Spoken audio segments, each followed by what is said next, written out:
Պատերազմի արդյունքների հետևանքների մասով ես էլի ուզում եմ ընդգծել, որ մեր ժողովուրդը 30 տարվա ընթացքում անվտանգությանը բանակին տվել է ամեն ինչ, բացարձակապես ամեն ինչ։ 30 տարվա ընթացքում դուք կրել եք բազմաթիվ զրկանքներ, հանուն անվտանգության, հանուն բանակի, հանուն Արցախի։ Եվ այդ առումով ուզում եմ ասել,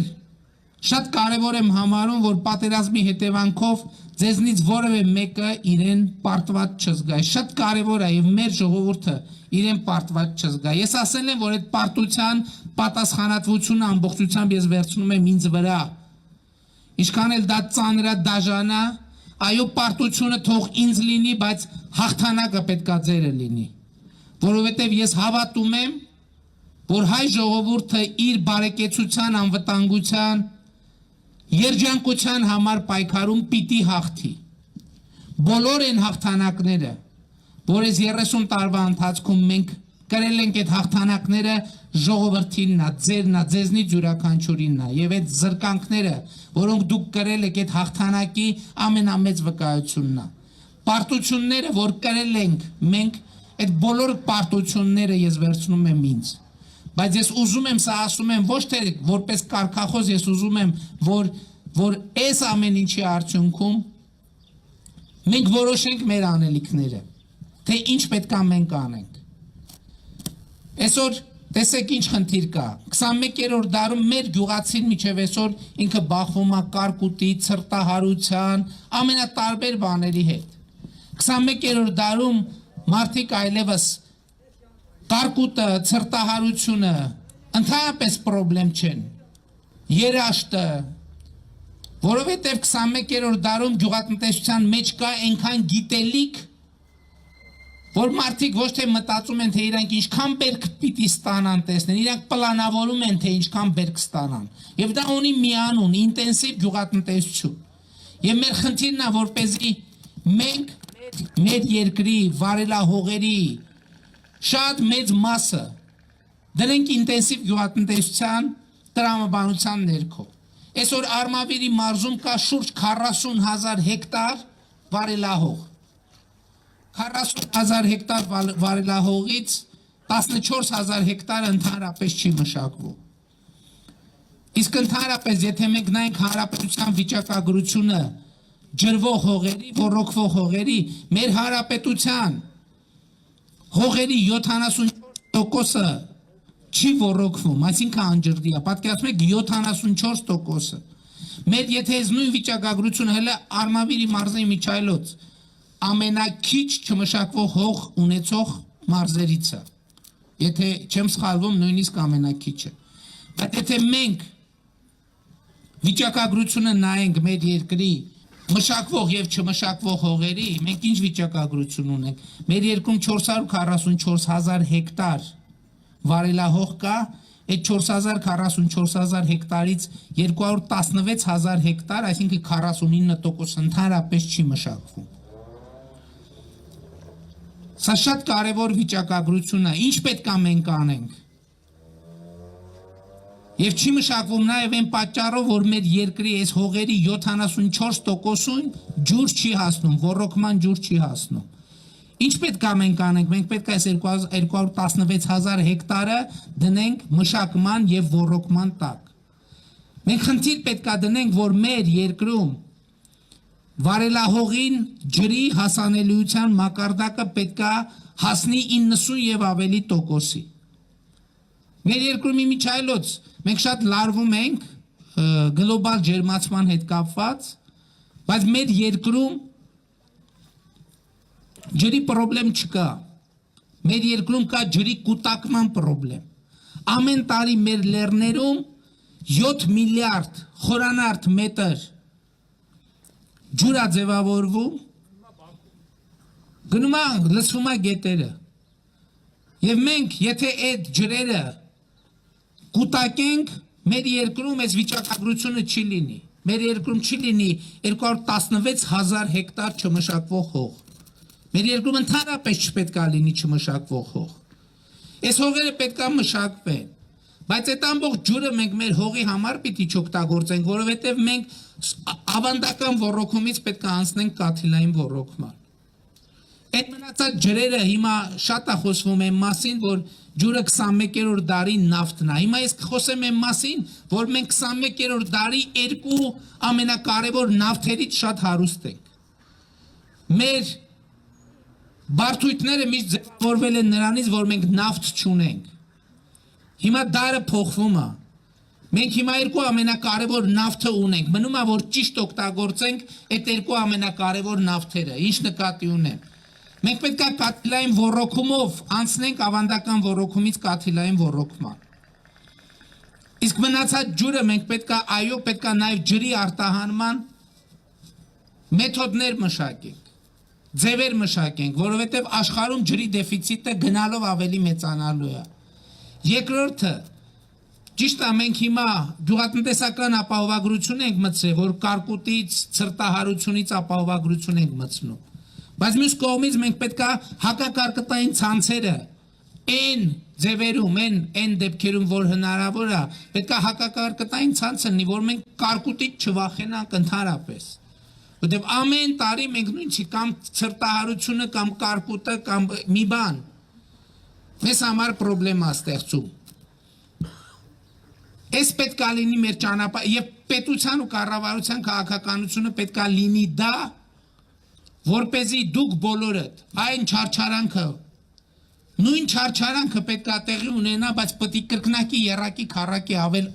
անգամ ավել արդյունք բերի։ Իսկ սրա համար եմ ասում, պետք է մենք հաստատուն քայլերով անցում կատարենք դեպի ինտենսիվ գյուղատնտեսություն, հաստատուն քայլերով նաև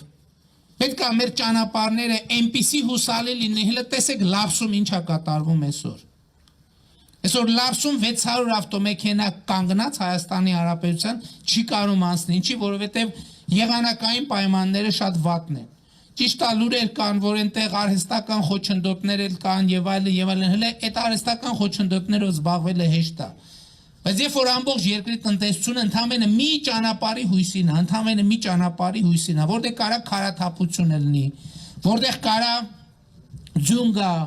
որտեղ կարա մեքենա փչանա կամ մեքենա վթար տեղի ունենա ու շաբաթներով չէ, օրերով փակվի այդ ճանապարհը։ Եվ հետևաբար այո, այս նոր իրադրության մեջ մենք պետք է հաջորդ մեր խնդիրը դնենք, որ Հայաստանը պետք է ճանապարհներ ունենա, նոր ճանապարհներ ունենա, նոր կոմունիկացիաներ պետք է բացվեն։ Եվ ես ուզում եմ ձեզ ցույց տամ Հայաստանի գյուղատնտեսության զարգացման տեսլականի մասին ասի։ Ես ուզում եմ խոսեմ ընդհանրապես տնտեսության զարգացման տեսլականի մասին եւ ձեզ ուզում եմ մի գրաֆիկ ցույց տալ։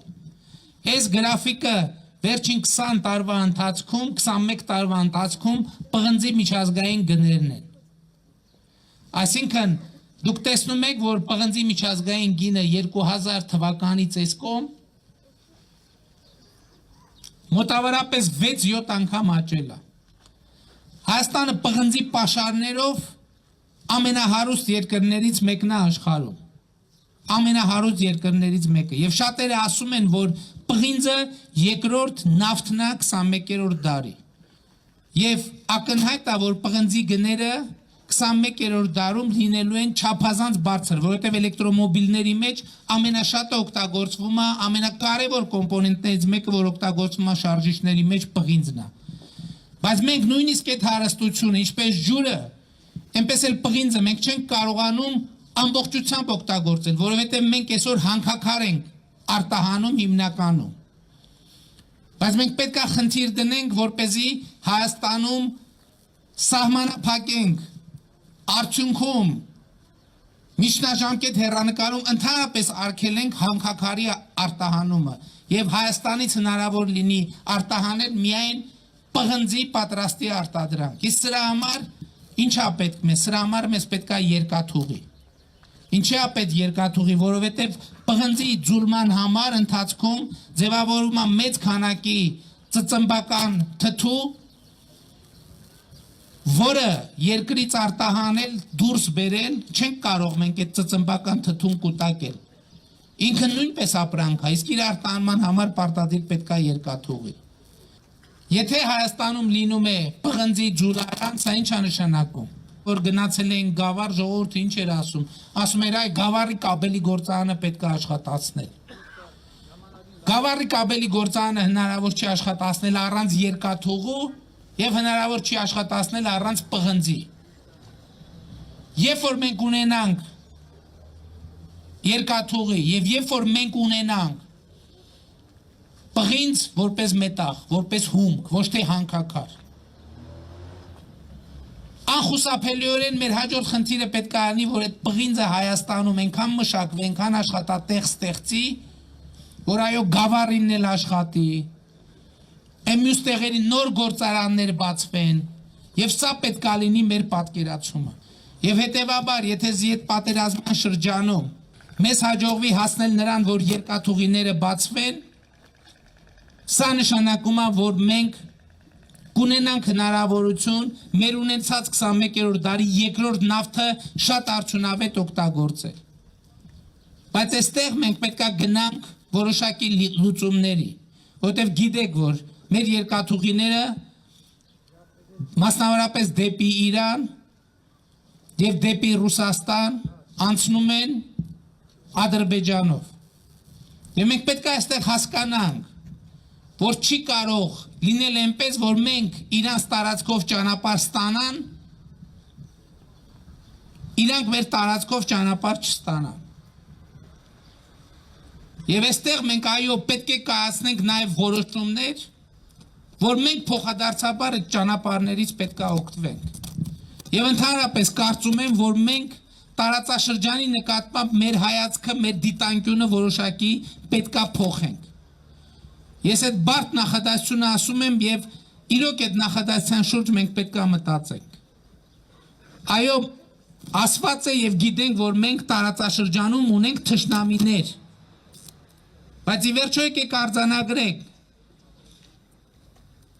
ինչքան մենք ենք համարում թշնամի, այնքան էլ մեզ են համարում թշնամի։ Էլի ինչքան մենք ենք շատ համարում թշնամի, մեզ այնքան շատ են համարում թշնամի։ Ինչքան մեզ շատ են թշնամի համարում, մենք այնքան ավելի շատ ենք թշնամի համարում։ Եվ մենք այս իրավիճակի մասին պետք է մտածենք։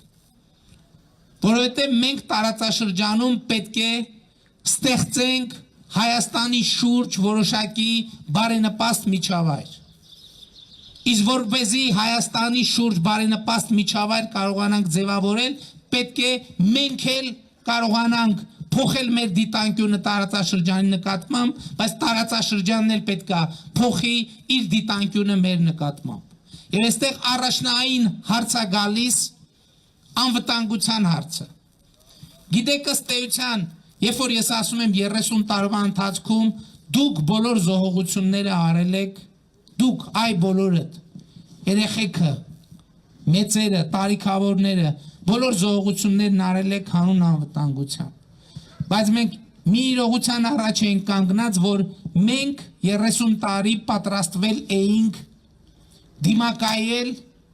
այն սպառնալիքները անվտանգային, որ գալիս են Ադրբեջանից։ Բայց մենք 2020 թվականին բախվեցինք մի իրավիճակի հետ, երբ որ Հայաստանի դեմ կռվում էին միանգամից Ադրբեջանը, Թուրքիան, վարձկանները, Պակիստանը։ Եվ սա էր իրողությունը, եւ սա ակնհայտ իրողություն է, եւ այլևս մենք պետք է հասկանանք, որ մեր անվտանգային մասշտաբները փոխվել են։ Եվ հետեւաբար մենք այդ անվտանգային սպառնալիքներին դիմակայելու նոր բանաձևեր պետք է գտնենք։ Եվ այդ անվտանգային սպառնալիքներին դիմակայելու ամենակարևոր բանաձևը իմ կարծիքով հայ-ռուսական համատեղ զորախումբն է, որը արդեն գոյություն ունի Հայաստանի Հանրապետությունում։ Դուք գիտեք, որ Հայաստանում գոյություն ունի համատեղ զորախումբ։ Եվ իմ կարծիքով մենք պետք է առաջիկա մեր անելիքներում, քննարկումներում, բանակցություններում մտածենք հայ-ռուսական համատեղ զորախումբը տարածաշրջանային անվտանգության կարևորագույն բաղադրիչ որպես ավելի ուժեղացնելու ուղղությամբ։ Բայց մյուս կողմից սա չի նշանակում, թե մենք պետք է անընդհատ պատրաստվենք նորանոր պատերազմների։ Ընդհակառակը, սա մենք պետք է օգտագործենք տարածաշրջանի նկատմամբ մեր դիտանկյունը փոխելու եւ տարածաշրջանին օգնելու համար, որ իրենք էլ մեր նկատմամբ իրենց դիտանկյունը փոխեն։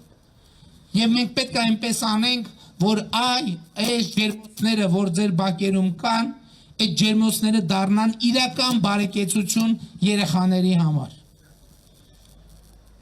Գյուղատնտեսությունը, գիտեք, այստեղ գալուց առաջ ես մի այսպիսի տեղեկատվություն եմ հավաքել։ Օրինակ, եւ երեխաները պետք է հատկապես երեխաները դրա մասին իմանան։ Այսօր գիտեք, որ Հայաստանում կան բազմաթիվ ինտենսիվ այգիներ, որոնք այդ ինտենսիվ այգիներում ամենատարբեր մշակաբույսեր են աճացնում։ Ժողովուրդ, ուրեմն այդ բոլոր ինտենսիվ այգիներում կան խորհրդատուներ օտարերկրացի, որոնք օգնում են աճացնել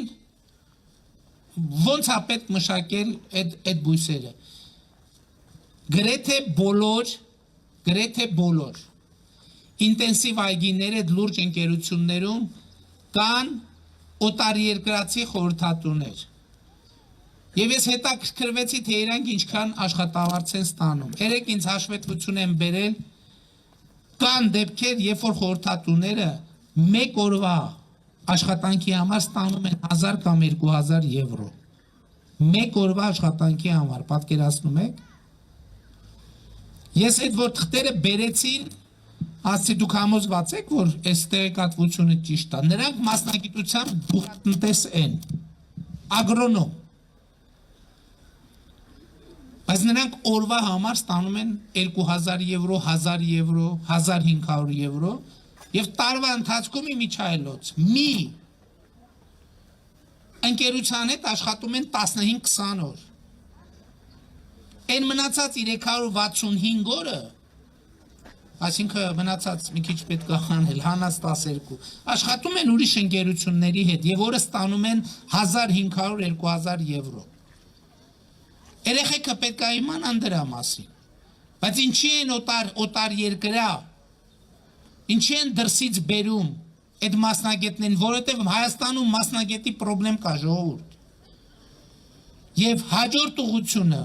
որի մասին մենք մտածում ենք, այդ կրթությունն է։ Որովհետև մինչև կրթության հարցը չլուծենք, դպրոցից սկսած համալսարաններով ավարտած, մենք այդ հարցերը չենք լուծելու։ Մենք պետք է հիմա այս երեխեն, որ ինձ լսում է, որ ինքը իր առաջ խնդիր դնի, որ դառնա այդպիսի ագրոնոմ, որը օրը ստանում է 2000 եվրո, ինքը շատ մեծ դժվարությունների կհանդիպի, շատ մեծ դժվարությունների։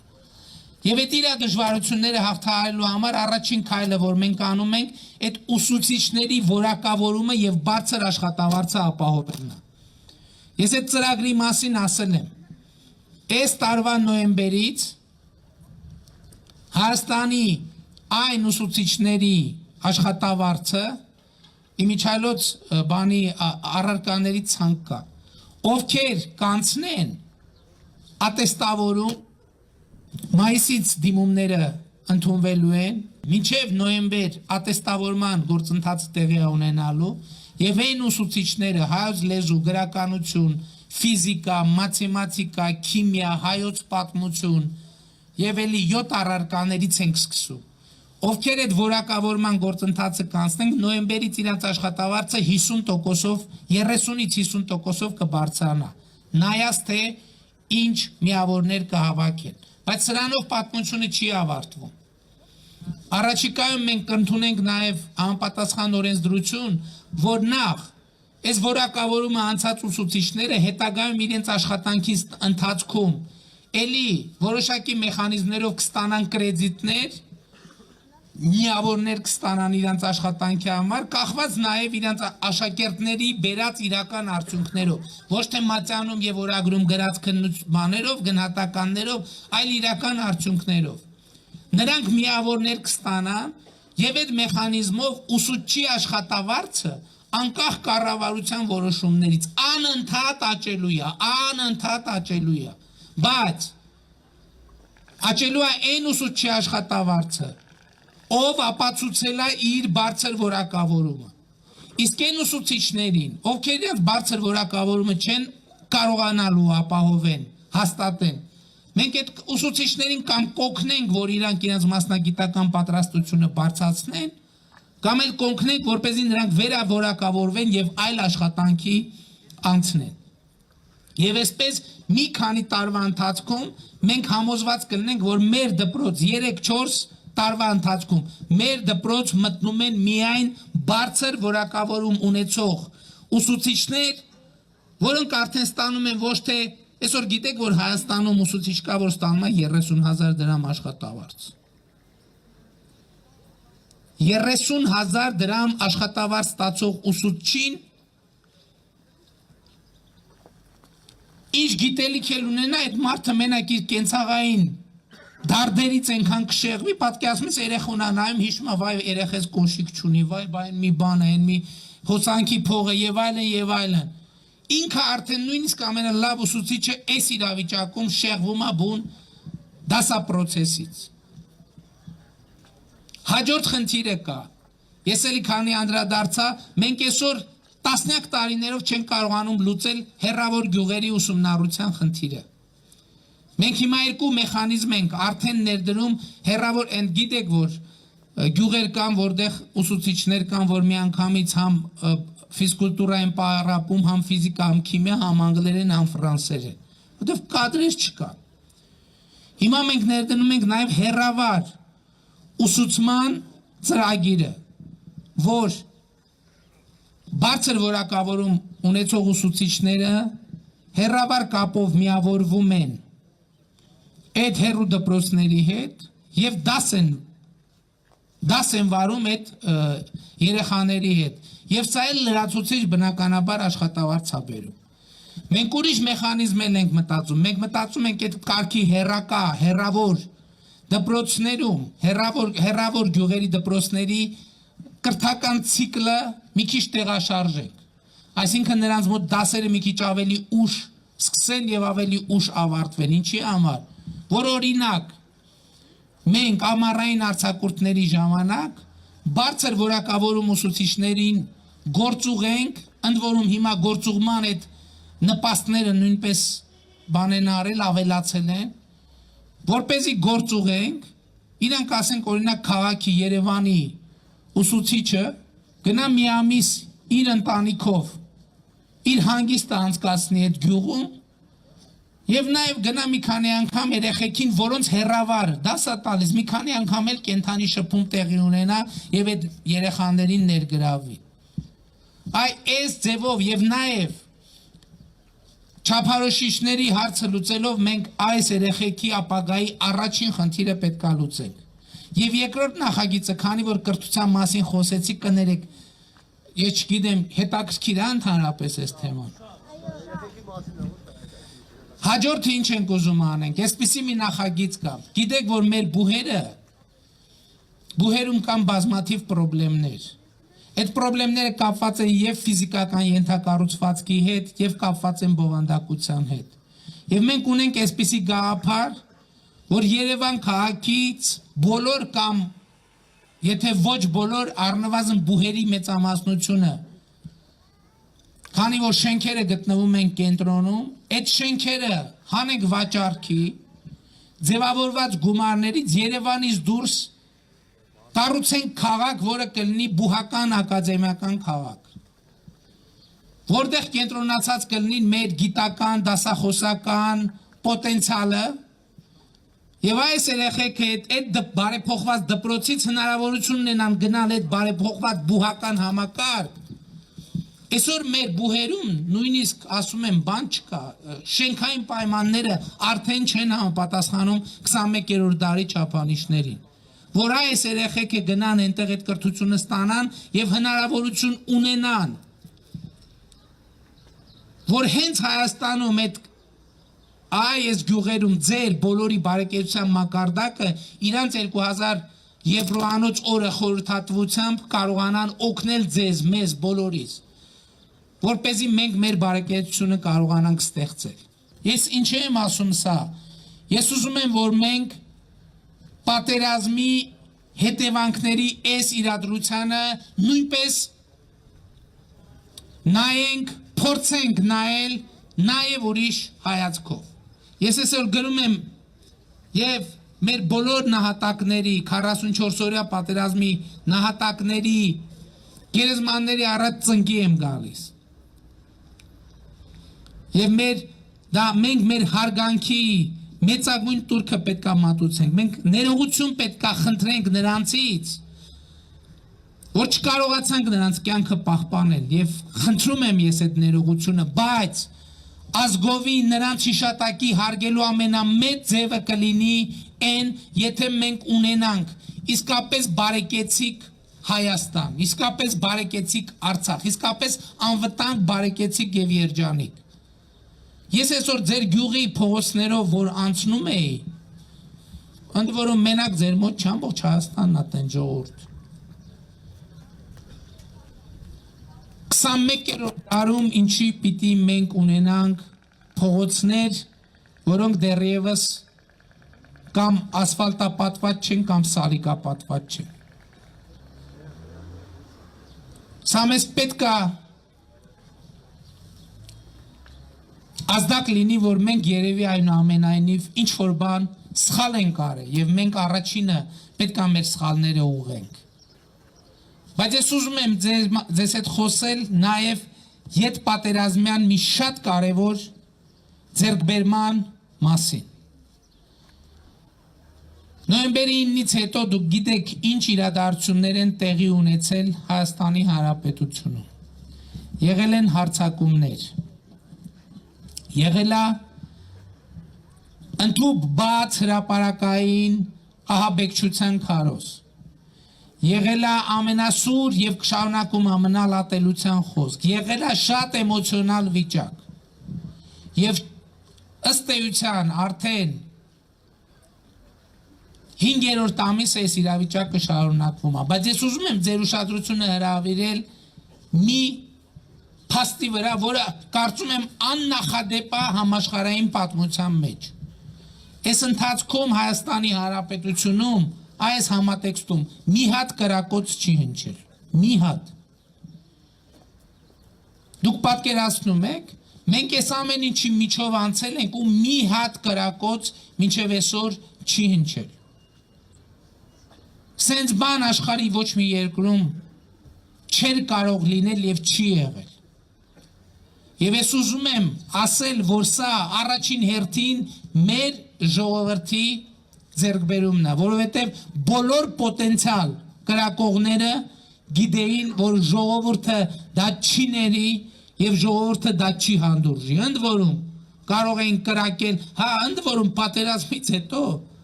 մարդկանց ձեռքը անվերահսկելի քանակությամբ զենք զինամթերք կար։ Բայց ես փաստի հետ ուզում եմ այս փաստը ուրիշ մեկնաբանություն էլ ունի։ Պատերազմի ամսի 9-ից հետո գիտեք, ընդդիմության հիմնական մեղադրանքը ինձ ուղված հետևյալն է, որ ես ինչ-որ դավաճանական գործարքի եմ գնացել։ Առնվազն տրամաբանորեն կարելի է այս հարցի պատասխանը գտնել, չէ, որտեղ ասում են, ծախել է, գնացել է այնտեղ 5 միլիարդ 4.5, 3.5, չէ, բայց ես ուրիշ հարց եմ տալիս։ Եկեք տրամաբանորեն նայենք։ Պատերազմի ընթացքում ին որոշմամբ Հայաստանի ժողովրդին մարդկանց ընդդիմության այդ թվում ահռելի քանակությամբ զենքա բաժանվել։ Իմ որոշմամբ ասել եմ ով պատրաստ է հանուն հայրենիքի զենք վերցնի, բոլորը թող զենք վերցնեն։ Երկրորդը ամբողջ իրավապահ համակարգը, որի նպատակը պետք է լիներ կառավարությանը եւ իրավակարգը պահպան, ամբողջը գործուղվել են առաջնագից։ Բայց դավաճանության մեջ ներգրաված իշխանությունը կամ վարչապետը, ասենք դավաճանությունը այդքան չի ֆայմում, որ պոտենցիալ ընդդիմադիրներին զենք բաժանում անվերահսկելի քանակությամբ։ Ոստիկան նույնիսկ պետական պահպանության ծառայությունը, որի գործառույթը իշխանության բարձրագույն ներկայացուցիչների անվտանգությունը ապահովելն է, ՊՊՑ-ի 70%-ը գործուղված է եղել Սյունիքի անվտանգությունը ապահովելու։ Բայց դավաճանություն ենք անում, առաջինը դավաճան ինչի մասին պետք է մտածի, իր անձնական անվտանգության մասին պետք է մտածի։ Բա ով որ պետք է անվտանգությունը ապահովի եւ պետք է մտածի, որ սպառնալիք չստեղծի։ Այսօր բոլոր ընդդիմադիրները ովքեր խոսում, որը մեկը չի կարող ասի, որ ինձ զենք չեն տվել, որտեվ ես ընդդիմադիր եմ, ընդհակառակը բոլորին բաժանվել է անահռելի քանակությամբ զենք զինամթերք։ Եվ այս առումով այդ զինամթերքի մի հսկայական մասը միջև այսօր չի էլ հետ հավաքվել։ Կհավաքվի, բայց ես ուզում եմ վերադառնալ, որ այս պայմաններում այս 5 ամսվա ընթացքում Հայաստանում մի կրակոտ չի հնչել եւ սա մեր մեծագույն ձեռքբերումն է։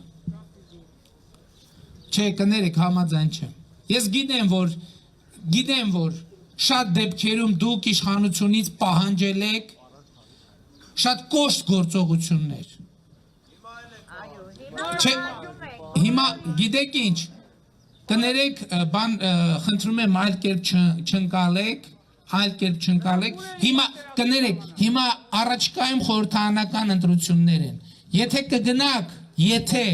կգնաք եւ ձեր մանդատը կվերահաստատեք, այն ժամանակ այդ գործողությունների մասին կխոսենք, բայց հիմա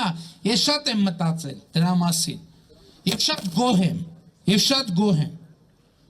նրանից, որ մի կրակոտ չի ինչե, Աստված չանի, դուք պատկերացնում եք այդ պատերազմից հետո հանկարծ ներսում մենք մի զոհ ունենային, դա ավելի մեծ խարան կլիներ մեր վրա,